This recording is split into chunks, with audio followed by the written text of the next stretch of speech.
Hello and welcome to the Start Here podcast for web development. My name is Dane Miller, and we're here to teach you how to build a career in web dev. You can find us online at starthere.fm. Today we're going to touch on a ton of different topics. I've got a lot of questions from you guys through email and through Twitter, also comments on the website. So I'm sort of collecting and rounding up all of those here into a big list of questions that we'll go through. And I'll make sure to go into sufficient depth to answer each question. I'm not going to try to skip over them really quickly.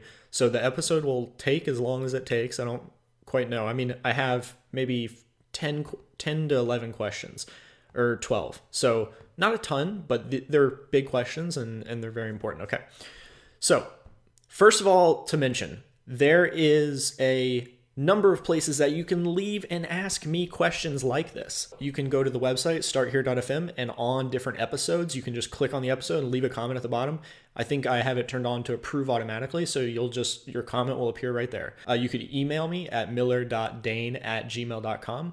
You could tweet at us at Dane Miller, DAINMILLER, or at startherefm. That's great also. You could also go to dane.io, my personal website, or starthere.fm and sign up. In the top, there's a email subscription box that you can sign up to join our newsletter. If you do that, that's actually a great way to stay in touch with the show. I always post when there's new episodes and post when there's any kind of behind the scenes or fun things that we're doing. And also, I've been sending out a motivational email on Wednesdays, and I'm looking to do one on Sunday nights as well, because I think Monday morning / Sunday night and then Wednesdays are often the hardest times for a lot of people. So I'm doing that as well. So if you wanted to go there and check that out, I think you guys would benefit from that. All right, I think it's time for questions. What about you guys? And these are going to jump between technical, hard and soft questions. So meaning hard skills and soft skills. I've got a little both. So first question, what is the best technology to choose to learn first given the current job market in 2016 and 2017?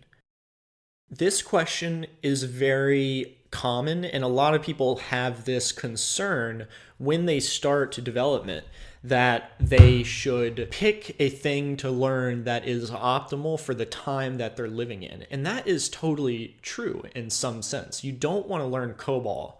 You don't want to learn C, probably, if you're listening to a web development podcast. You don't want to learn C++, probably, if you're listening to a web development podcast. So there's all these things that we can exclude, which is great because it confines the amount of choices that we have. They call this bounding in psychology, right? You have to put logical bounds on things. So if you say, I want to go eat at a restaurant, you first say, okay, well, I want to first go in a place that's 10 miles away or less.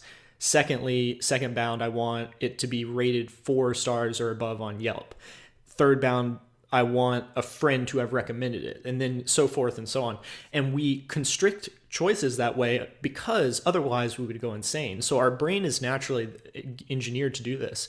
So you're already doing this with your language choices and your framework choices and your programming choices. So as you're going, you're saying, okay, well, I'm a web developer, I want to be, so I don't want to learn C++ or F#, right? You want to learn maybe Ruby on Rails or JavaScript in some kind of JavaScript framework, or maybe you want to learn Python and Django or PHP and a Laravel or WordPress. Maybe you want to learn Node.js. Maybe you want to learn Elixir and Phoenix. Maybe you want to learn Rust and some kind of Rust web framework, which I think is still TBD. Like I know one person that's building one of the first good Rust frameworks, so that's TBD. But so you have all these languages that are fitting within the bounds that define web development. Yet within those bounds, we get at Start Here, and just in general, I've seen a lot of confusion. A lot of total and complete confusion as to where to start. And that results in a couple of different negative tendencies, guys. The first negative tendency that results in is a dabbler mentality. So we're going to mention my suggestions on how to fix this, but let me just reiterate why this is so bad. So this typically results in a dabbler mentality. So without even the intention of dabbling, what you'll start to do is you'll pick a little bit of JavaScript, you'll pick a little bit of Ruby, you'll pick up a little bit of Python, you'll jump around to different tutorials, you'll check out different things, you'll struggle a little bit with one language, then you'll switch to another one. If you're doing this, stop right now. Stop doing this. This is not an effective or healthy thing to do. This is actually This is literally the worst thing to do in your want to accelerate into a career in web dev. This is the worst thing you could be doing. And I know that sounds maybe dramatic, and perhaps you don't even believe that, but I can tell you from somebody that has experienced that type of extreme dabbler mentality before, it's completely unhealthy. And it's actually coming from a place of extreme fear in you. So we need to, you don't necessarily have to tackle it that deeply, but stop the dabbling and just force yourself to focus on one thing. Just, you know what? Pick a language, right? And I'll get into my recommendations here in a minute, but just to finish this up, the second thing that is obviously the result of this type of confusion is analysis paralysis, where you don't actually choose anything to start with, and you're not necessarily dabbling, you're just researching constantly. And that's the second attitude that I see in this, that complete analysis paralysis confusion, where they don't even start, they don't know what to do. They listen to podcasts, typically like ours, they will listen to our podcast and they will write in and they'll say things like, I've been listening for a while. I'm unable to decide which language or framework to choose to start with, and I just don't know what to do. Can you recommend something? And I totally get and am empathetic as to where that's coming from, because I had that same problem. But let me just talk about the solutions to this, and you'll see why that is such a ridiculous thing. So let's get into solutions. So the way to cure this, the way to cure that mindset, the way to cure those negative results that come out of that confusion mindset is the following. And it's very simple. And because it's simple, your brain is going to reject it, and you're going to want to say, oh no, it must be more complicated than that. It must be more time specific. It must be more this or that or the other thing, but it's not. It's this simple. Literally pick anything to start with and learn it as fast as you possibly can. That is always the answer.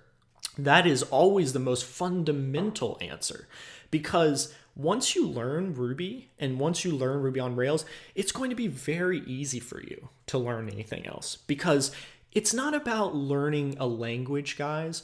What it is, when you're learning a language, you're simply learning syntactic sugar on top of a type of thinking, right? Once you understand the syntactic sugar, and then once you go a level deeper and you understand the thinking that is the language of programming, how web development and programming work in general, once you understand that, you're done. And by done, I mean you're all good. Like, you can switch languages, you're going to be a badass. And it's still going to be hard and it's going to be a struggle, but it's easier than you ever thought possible. And it's only going to be that easy if you consistently stick with learning one language, because your brain is going to throw divided focus so much at you. You're going to be, addicted to wanting to stop learning one thing, because your brain is just like that. All of our brains are. Our brains constantly want us to switch tasks, switch topics, and switch focuses. But we must resist that. And when we do resist it, we do build it as a habit and a little bit of a muscle in our brain. So that's good, but it's always hard and it's never super easy. So keep that in mind. Now, to answer the question very specifically, if you didn't pick up on everything I just said, literally pick anything and learn it. And when you're learning these things, you want to learn aggressively and quickly. That way, you can learn a bunch of different things without being a dabbler. Because if you go fast and deep on something and then switch to something else later, maybe 6 months to a year later, and then go fast and deep on that, I'm not sure that's a bad thing at all. I think that's actually an extremely aggressive hyper-achievement type of mentality there, hyper-growth mentality. And that's what I want you guys to have, that type of hyper-growth mentality, because there's that saying that you only need 300 people. That's obviously from the Spartan phalanx, right? And in this web development community, there's all these people that are getting out of college right now. There's all these people that are just joining the workforce as web developers, as new programmers, as software engineers. But if we have just 300 people that are embodying that type of growth, hyper growth mindset, those 300 people littered throughout the industry can have massive impact on the entire industry in every way, because it only takes one person to be more creative than an entire industry. One human being can out-creative everybody around them.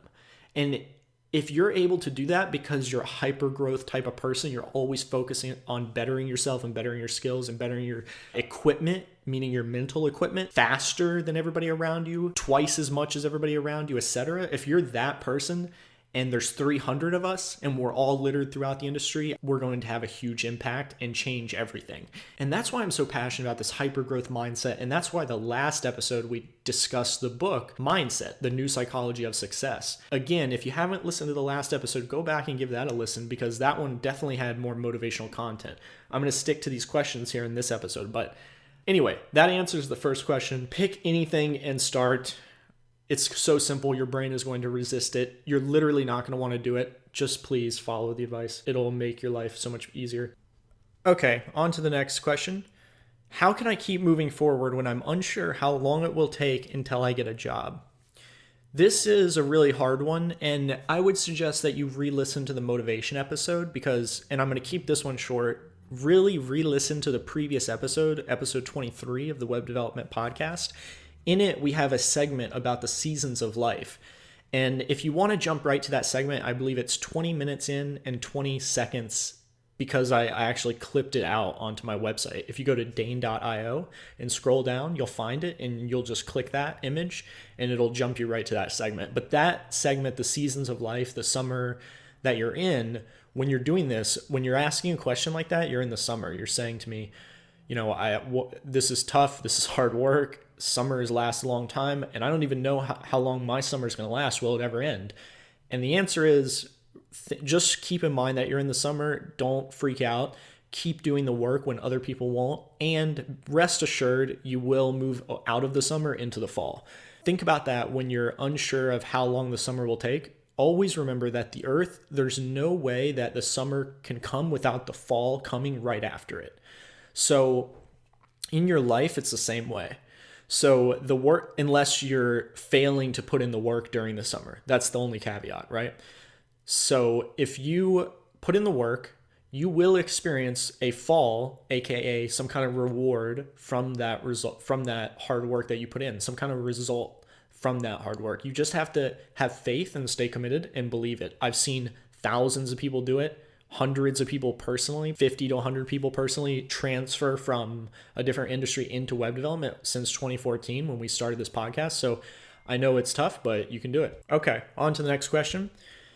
I've been trying to program for a while and I still can't grasp topics like closures and programming patterns, but I believe those topics to be the most important when applying for jobs. What can I do to improve my skills in these areas?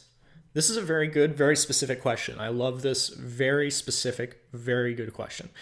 Now, the first thing to realize is, yes, those are important, perhaps, in applying for jobs. But when I applied for my first job, I didn't know those. And I know a lot of people who didn't and still don't totally know those. So first of all, don't think so black and white.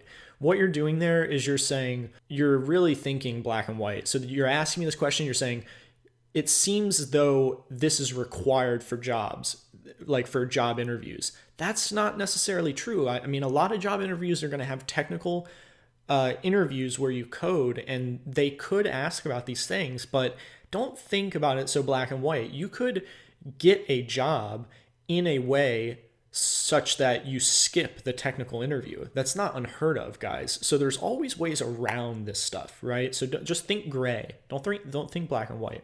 But for this specific question, the way that I would go about improving my ability to understand these is to do the thing that nobody does, right?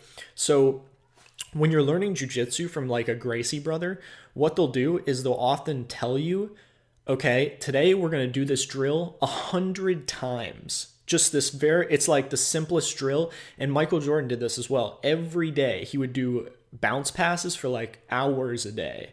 And that is very weird to a lot of people to hear that because he's such a great figure and so skilled already. Why would he need to do bounce passes like that? Hours per day, same thing here, guys.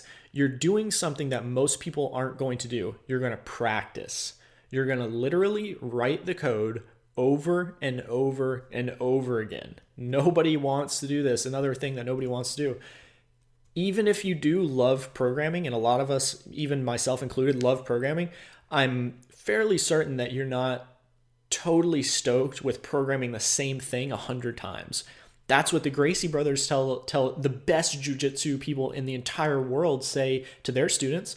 They say, we're going to do this drill 100 times. And then the next day you come back, they say, guess what we're doing today? We're doing this drill again 100 times, except on the other side. And then we're going to do it again 100 times on the other side again, and back and forth and back and forth. Here, you need to be doing the same thing. So go find, pick a language. Like I said, first step, pick a language. You already picked it totally. It can almost be at random, but it's something that you're going to stick with and see through until you know. Perhaps you don't have to master it, but you're going to see through it until you know it.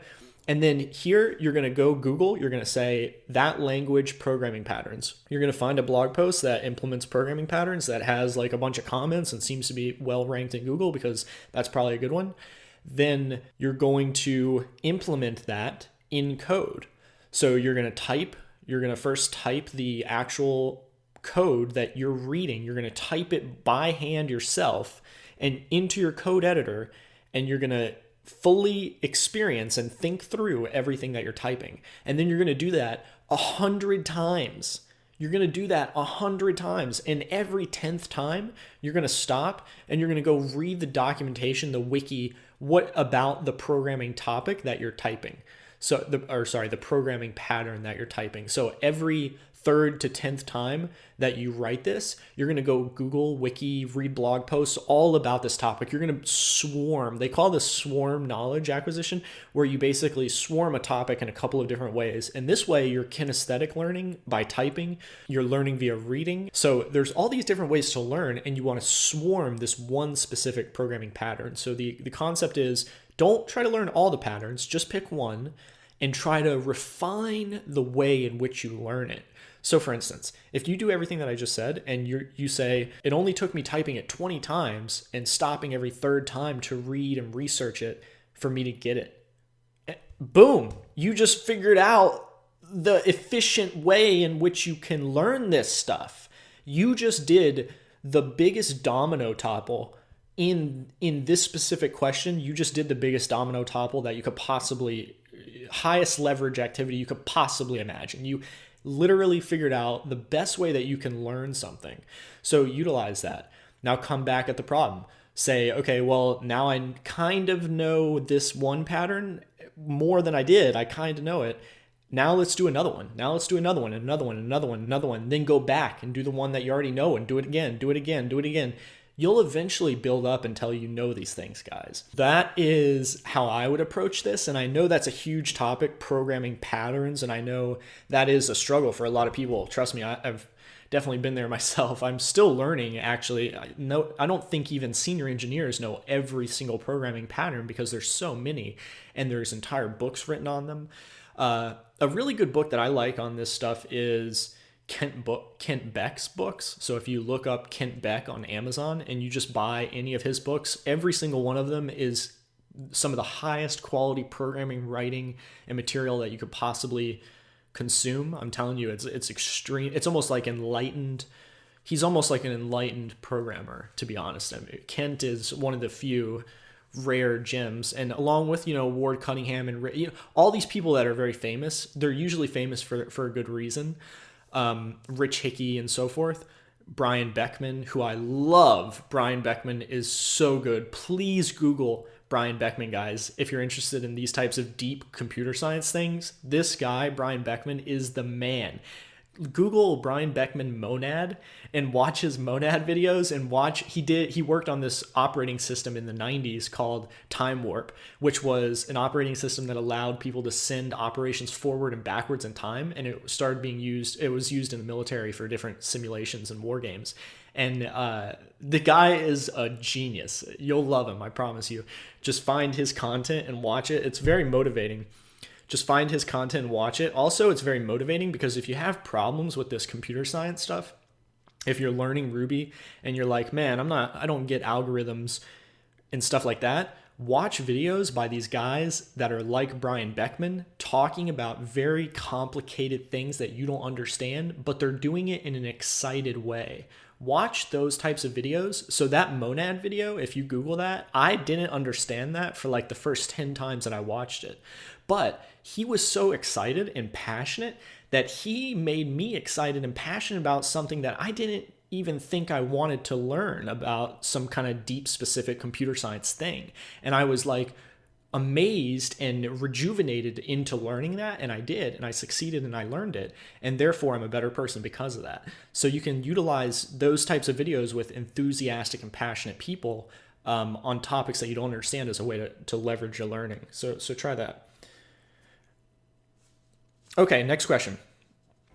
It's hard to make it. So this is from somebody who's in another industry. So they're a lawyer or an accountant, and they say, I really want to be creatively fulfilled, but it's hard to make a sacrifice at my current salary in my current industry to switch to web development, which I feel like I will like better, have more freedom, responsibility, and creative fulfillment. That's a really good question, guys. And this is a bit of a challenging one, but in this specific one, the question was, how do I be okay? The question was kind of insinuating that this person is not okay with losing a salary or dropping her salary for a career change.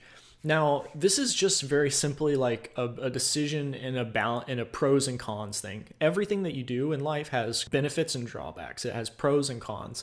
So this is just a kind of super personal decision that you have to make, that I don't think I can necessarily make for you as to whether you should switch to web development. Really, it's based on your creative fulfillment. Are you currently creatively fulfilled? Do you hate how bad? Actually, a good way to do these things is using inversion. So what is the inverse question to ask? That would be, how badly do you hate your current job?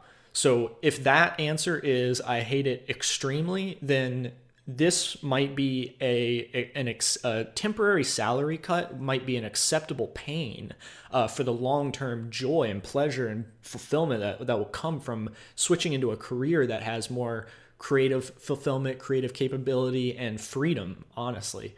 So that is a very delicate balancing act. So you have to balance those. You have to say, what do I want? Do I want the creative fulfillment? Do I not want to be unhappy? Do I want to be more free? Do I want to be the boss of other web developers? Like what is my goal here that I want to actually achieve and do? That balancing act is really tough. And like I said, I can't exactly help this person make this decision or anybody make this decision. You have to make it for yourself, but I can recommend that in the long run, in this game of life that I've experienced, typically if you feel 33% like you should do something or more, then you should do it. So if you're 33%, and that's actually called optimal stopping, and there's some science behind this, right? There's books about this. If you're 33% into doing something, you should probably go ahead and go and do it. If there's some kind of gut feeling that is like, okay, I'm 33%, so I'm like very close to doing it, I'm unsure if I should or not, that is probably a sign that you should go ahead and jump and do it.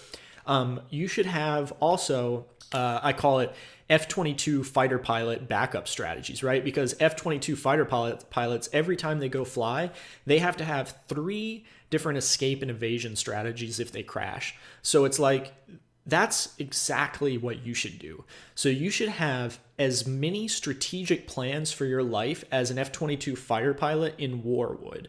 This is something that really confuses me about a lot of the decisions that I've made in the past and I've seen people make. And I don't know why I never got this or never really thought this way, but if you look at war and commanders and generals and people that are trained highly, like the Special Forces and the Navy SEALs and these fighter pilots, and if all these people, they train so much and they have so many strategies. They focus so much on logistics. They focus so much on strategy. They focus so much on backup plans. And we know and we place sufficient importance on those things as outside witnesses. So we're not in the military, but from the outside witnessing, we can say that makes sense. That makes sense that you would put that much sufficient importance on, planning and strategizing, because there's thousands of lives that can be lost, or one life or any number of lives that could be lost from a mission, right? So we put sufficient importance on that. But when it comes to our own life and our own time, a lot of the time, a lot of people that I see are not putting sufficient importance on those same things. So every time you're in a job and you want to quit and move to something else, have a couple of different backup strategies. One that will back you up into the same job, another that will back you up into a similar job, another that'll back you up in a totally different way that you didn't even think financially, and have them for different areas of your life. Like, you should have as many strategies as the commander of the Pacific Fleet Forces has, like when he's commanding a battlefield in the ocean. I mean, this is your life. This is every single minute that passes is the last minute that you'll experience like that. As the minutes tick away and as life counts down, I hope that you're seeing the sufficient importance of your own time and your own mortality. And you should read books by Marcus Aurelius and Seneca and these Stoic books that talk about death and talk about the perspective of death. You should read books about war, and you should read books about people dying so that you can be grateful for every single moment that you're alive. And if you're not grateful enough and you're not placing sufficient importance on your health, on your time, on your wealth, on your career, and you're not strategizing, then you're not going to move forward in a way that the top 1% of the world moves forward. I'm telling you that now. That's a fact. If you do not have sufficient strategy, you will not move forward like the top 1% of the world does. And you can be in the top 1% of the world, not just financially, but in your career, in your life, in your health, in your wealth, whatever area, you can be that. And the only way is through sufficient, hard, and necessary work that follows the formula KSE. So knowledge, strategy, execution. If you're just doing the first two and you're never executing, talk is cheap. Proof is in the pudding. Execute, execute, execute. And when you're doing all of those and you're following that type of formula, you're really embodying this type of hyper growth mindset that very few people do. And I'm very passionate about that message.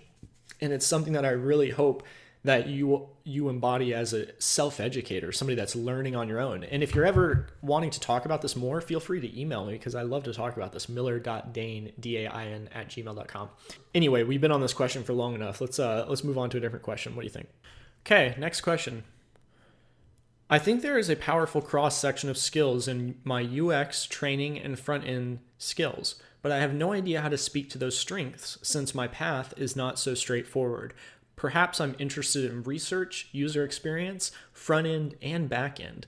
How do you encompass all of these different passions or pursuits in the ability to speak to potential employers? So that's a very good and very specific question. I like that a lot. The way that I would do that is with a little bit more focus. So I feel like if you're really that specifically focused on all those different areas, I really think you're going to have a bit of a problem trying to approach the job market because there is so much value in niching, right? So if you were a web developer so for instance, I know somebody who started in web development, and what they did was the first clients that they found, they live in California, they're surfers, or they're a surfer, and they only work with companies that have businesses that are in water, like just in water sports and water activities and like anything having to do with water. And the funny thing is, and it's called deep water, and the funny thing is it's been so successful. It's been so successful, so surprising, so amazing. And the problem with all of those different passions and pursuits that you listed, those are all so great, and that's awesome that you're that hyper growth focused, but try to be a little bit more like the opposite of what your brain naturally wants to do. So your brain is saying, okay, well, I want to be into research and user experience, and I also have a background in user experience and research, so that makes me even more interested, and I want to be into front end and back end, or whatever, so on and so forth, or maybe design. So that's what the brain naturally wants to do. All of our brains are typically like that. And that's a little bit like we talked about a bit ago, the fear-based mentality there because you're switching different things. But also that could be just a sign of a hyperachiever. It's hard to tell with that specific scenario, but it's either you're focused on achievement so much, or there's a little bit of a fear thing going on where you're not sure exactly what to do, and so you're dabbling. Either way though, definitely pick one and try to stick to it a little bit. So if you have experience in UX and research, go into front end and utilize those skills as you merge forward. So the way to do this, the way to handle the best way that I've ever seen to handle this exact scenario, and this is kind of a step-by-step formula that I use every time that I do this, the way that you want to approach swarming. So when you swarm a topic, you have a result. The result is that you're interested in all these different areas, just like this questioner said. The questioner said she's interested in user experience, front end, research, and design, let's say. Those are all things that could be the result of a swarm that you do. So we talked about that before, the swarming of topics for information gathering or knowledge acquisition. So let's say you do that. Then the result of that is you're interested in all these different things. Boom, cool. Some of them you have experience in too, so you're like extra interested in those. That's great.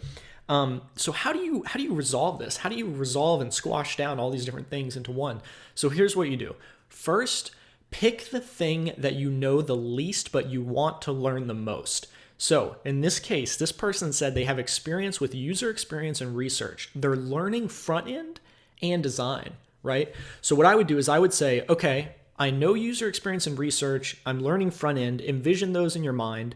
What you want to do, if she told me she wants to learn front end the most, she has to figure out a way to merge all of the other topics that she has experience and skills with, merge them and shove them in to the front end topic. And when she's able to leverage all of the skills and things that she's learned over the years in those other areas and shove them in to front end and somehow utilize those in her learning of front end or pitching or selling herself in front end, she is going to go so much faster, so much further than all of her peers. Now, how can you do that specifically? Well, very easy. If you're a front-end developer and you're in a job interview and you have an experience with user experience and research, if you simply say that, you're immediately ahead of the pack because front end is a user experience role also. So hiring managers typically greatly benefit from their front-end people being design-focused, user experience-focused, even research-focused. That's amazing. That's quite an unheard of combo. I love that. Or it's not unheard of, but I love that combination. Now, it's as simple as going into the interview and saying something like, hey, I'm here to interview for this job and I want to be the front-end developer role. I have some experience in front-end and here's some of my projects, my personal projects. You can see this. I'm working with CSS animations and here I'm doing this other thing that's fun, maybe using keyframe animations. And then here's a couple of more complicated websites with user experience stuff. And I'm also a previous user experience researcher and in general a researcher. And I'm really interested in learning about design, and I'm doing this and taking this class and learning this thing about design to enhance my overall foundational knowledge of front-end web development. Even though I was stuttering and stumbled throughout that description, if you came into my hiring manager's office and you said that when we needed a front-end web developer and you said those exact words, I would hire you literally on the spot. And the thing is, the reason I would is because you just showed me, and I would have to check your work, but what you just showed me is your ability to understand foundational knowledge and your ability to understand the broad spectrum of things that you must understand and do. And on top of that, by mentioning that you're taking classes and doing these other things, you showed me that you're a growth-oriented, hyper-focused person. So having the ability to show that you have a wide view, but also a fundamental view, and that you're a growth person, all of those in a job interview are kind of like deal sealers. They're deal sealers, guys. So, this isn't a guarantee or anything, but keep that in mind. That's huge. Okay, so I think that was enough information on that topic. We are going to have more episodes in depth on how to pitch yourself. That's a huge topic, and we're really excited and passionate about that. We're going to definitely touch on that more, so stay tuned for that. Next question. How can I learn more about design as a developer? This one is pretty easy. You're asking a question, how can you learn something? Go learn it. So go to Lynda, go to Google, search and find the good information and learn it more. Go to teamtreehouse.com. They have courses and classes on color theory, how typography and fonts are working and why they're so important, what SVGs are, what icons and retina sizes to use for different design things. Just start learning. So in this question, you asked me, how can I execute knowledge? So the formula, KSE, knowledge, strategy, execution, you have yet to even get through the first step. You're in this question, you're sending me a question about how to get knowledge about something. Just look it up, right? I mean, I'm not trying to be negative in any way. I'm super appreciative of the person that asked me this, but I'm just giving you a little bit of reality check. And you can give me a reality check back by, sending me an email if you don't agree. But seriously, don't be so held up on this. Look up as much things as fast as you can and keep plowing forward. You have to get through knowledge to get to strategy, to get to execution. If you're not doing that, then you're not doing it well because you're doing it out of order. That is the order to do it in. I'm telling you, I've done this for years and years and many different things. That is the order to do it in. If you're doing it in a different order, you're not doing well. Next question. What is the best way to prep for a long coding or learning session? Okay, so this is a good question. This is basically the question, like I have to sit down and code some kind of complicated thing that I've never done, and I'm gonna have to learn a lot while I do it. And what are my recommendations for that? And that's a great question. I have that situation happen to me all the time. Every once a week or so, I'll have to sit down for a very complicated debugging session in this distributed asynchronous infrastructure. And so that's a pain, but it's fun also. And so what you want to do is do a couple things. So first of all, I always try to have some caffeine. So this isn't probably the healthiest thing to do, but I have tea typically for those types of sessions. Not coffee, because I find that's a little bit too much, but tea for those sessions is really good. Like a really strong oolong tea is the current preference that I have. There's really good oolong tea on Amazon, guys, like loose leaf oolong tea. If you have some kind of tea steeper that can take loose leaf, surprisingly, some of the oolong tea on Amazon, it's really good. You would think it would be like packaged and very old and stuff, but it's great. I would check it out, guys. So I get tea. I sit down, over the ear headphones. This is very important, guys. Over the ear headphones. Spend the $30 to $60 to get some over the ear headphones, please. It is so important. And they don't have to be noise canceling, because they will be noise canceling enough just by their very nature. So what you're going to want to do is you're going to want to put those headphones on before you begin a really deep work session. And this is going to be a sort of neuro-linguistic programming habit that you're going to do. So when you put these headphones on, after doing this for 3 or 4 times, your brain, once you put the headphones on, your brain is going to switch into like thinking mode. This is a very common cognitive effect called the Pavlovian effect. And it's the same thing that happens when our phone dings and we want to check it because we've been conditioned to think that the ding is something new and interesting or exciting. So when you're putting your headphones on, over time, you're going to condition your brain into being able to switch from a sort of ADD mentality into a focused mentality much quicker. And actually, I've been doing this off and on for probably about a year now, and I found it really has a massive impact. In fact, it has such an impact on me now that I can go away from my desk and go to a different room if I'm trying to do, a mind map on paper for some idea. And if I'm having some kind of trouble with focus or I'm thinking about a lot, instead of doing a meditation session or doing something else, I can just literally put on headphones that have no music, just put on the headphones that I use for coding, and it's like, boom, I'm focused. Like, it just has some kind of crazy effect that you get conditioned into. And the ability for you to train your brain in this way is so powerful. This is hugely powerful. So I would really recommend that. That's the second thing. So good over-the-ear headphones. The third thing is music, and I always have music on when I'm programming. A lot of people don't like it. Some people do. A lot of people don't like music with lyrics while programming. Some people do. For me, I can only listen to songs that I've heard thousands of times. So I have a Spotify starred playlist and I put that on shuffle. And a lot of the songs on that playlist pump me up and they amp me up and they keep me going. So that's another thing. Make sure to select music that amps you up and intrigues you and makes you feel stoked to be alive and stoked.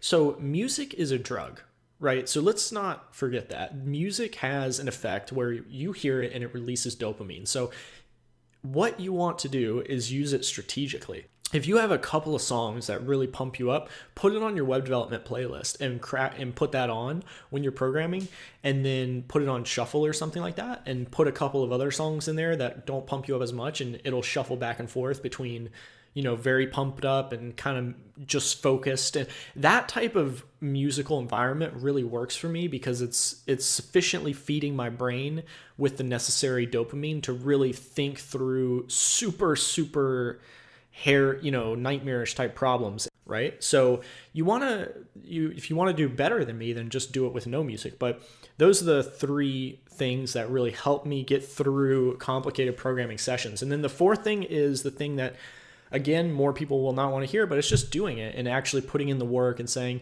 I feel like getting up right now. You're 20 minutes in, 30 minutes in, an hour in, you're going to want to feel like getting up. You're going to say, my stomach. You feel like anxiety because you can't figure out this problem. You can't learn this new topic. You can't learn this thing. You can't implement this code. You're getting debug errors. You're not able to find the bug. You can't figure out why this flag, this Boolean is getting set, whatever it is. You have to push through. So when you feel that, read The War of Art by Steven Pressfield. He talks about this thing called the resistance. And the resistance is basically just this concept that every time you go to do anything important, your body is going to push back against you. So if you've ever played in a band or done jams, like musical jams, typically in a musical jam, at some point your body is going to be like, stop, stop, stop. And that's when the music gets the best. So it's the same way with programming, same way with most things in life as well. Definitely though, for long programming sessions, those are my best tips. And that's it, guys. That's it for Start Here Web Development this week. I hope you had a good episode, and I hope you enjoyed the questions that we answered. If you have any questions that you want me to answer on the next episode or the episode after that, feel free to write me at miller.dain, D-A-I-N, @gmail.com. Again, also at Twitter, @DaneMiller. Feel free also, if you like this episode, to share it. We love hearing that you guys love this episode, and sharing it with your friends is a great way to support the podcast. You can also leave a review on iTunes. If we analyze the questions that we just answered and the answers that we just gave in this episode, what we'll notice is that almost all of these questions were the result of some kind of bias or cognitive, bias in the brain. And some of them weren't, and that's great. But some of them were, and when that's the problem, it's very hard to see the answer. So if you're very, very blocked and you're very blinded by the cognitive biases that you have, it's very hard to see the answer. You're going to be super confused. The great example is the first one that we answered. What is the right language to learn? That is a very clear example of how your brain can trick you, because you're not focusing on the truly important thing. Instead, your brain is tricking you into thinking that all of these myriad other things are important. And so when we're all able to read more and read all of these books and really consume this type of information, it's going to help us unlock the part of our brain that has the ability to creatively think about problems that nobody else would think about in the same way that literally nobody else would think about. So thanks, guys, and I really appreciate all of you guys listening. I love all of our listeners and our fans, and you guys are moving forward, and you're changing, and you're learning, and you're becoming better, and you're evolving, and eventually we can change the entire industry. See you next time.